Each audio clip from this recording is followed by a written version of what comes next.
नमस्कार विद्यार्थी मित्रों, स्वागत करते हैं आपका मौर्य क्लासेस में, आपका भरोसेमंद साथी।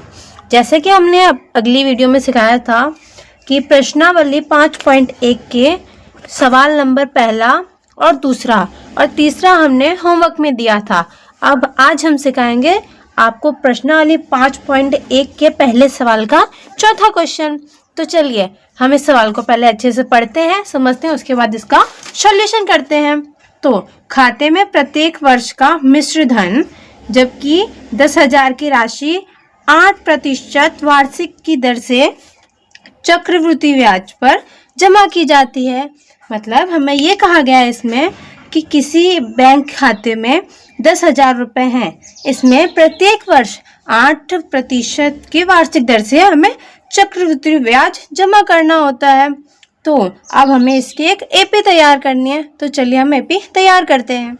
जैसे कि हमें सवाल में कहा गया है कि हमें हमारे बैंक में 10,000 रुपये हैं और उसमें हमें प्रति वर्ष 8% की ब्याज की दर जमा करनी है। उसमें हमें चक्रवृद्धि ब्याज ज्ञात करना है। अब हमें इसमें सबसे पहले प्रथम वर्ष का ब्याज निकालना होगा। हमें इसमें एपी ज्ञात करनी है, इसलिए हम सबसे पहले प्रथम वर्ष का ब्याज निकालेंगे। तो 8/100, क्योंकि हमें 8% का ब्याज निकालना है, इसलिए हम इसे 8/100 लेंगे। अब जब हम इसका गुणा करेंगे तो 2 जीरो से 2 जीरो कटेंगे तथा इसका गुणा होगा 800। तो हमें एक वर्ष में 800 की वृद्धि हो रही है, मतलब हमें एक वर्ष में 800 का ब्याज मिल रहा है। तो हम यहाँ लिखेंगे एपी। पहले हमें 10,000 बैंक में थे, फिर हमें जब 800 का ब्याज मिला तो हमारे पास हुए हमारा द्वितीय पद हुआ 10,800।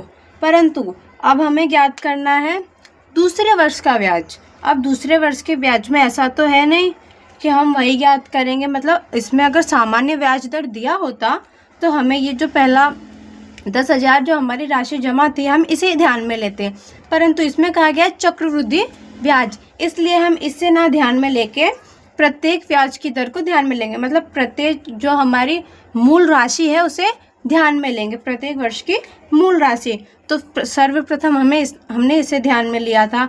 अब दूसरी बार में हम इसे ध्यान में लेंगे।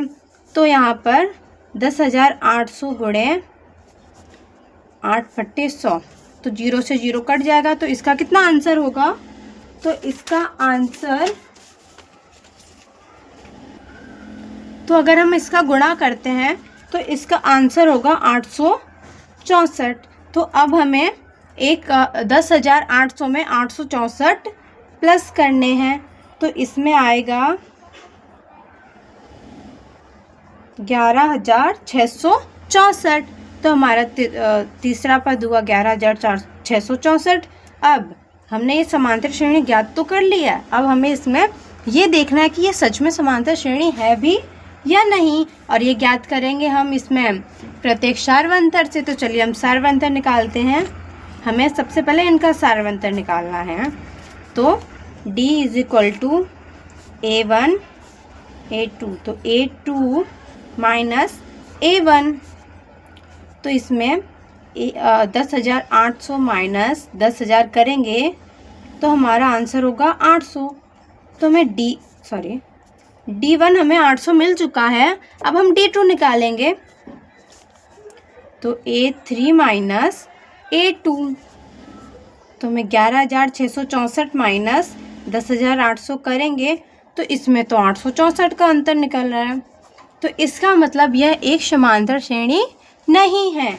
तो हम इसे कैसे लिखेंगे कि दिया गया अनुक्रम समांतर श्रेणी में नहीं है।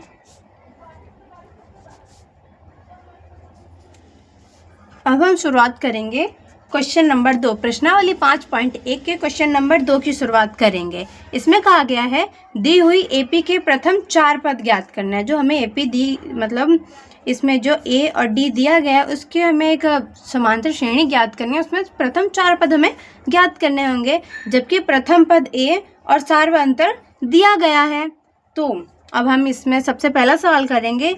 हमें इसमें a 10 दिया गया और d 10 दिया गया है, तो इससे हम एक समांतर श्रेणी तैयार करते हैं। जैसे कि हमें इसमें प्रथम 4 पद ज्ञात करने हैं, तो हम ऐसे तो इसे ज्ञात कर नहीं लेंगे। इसके लिए हमें इसमें सबसे पहले हम ज्ञात करेंगे a2, a3 और a4।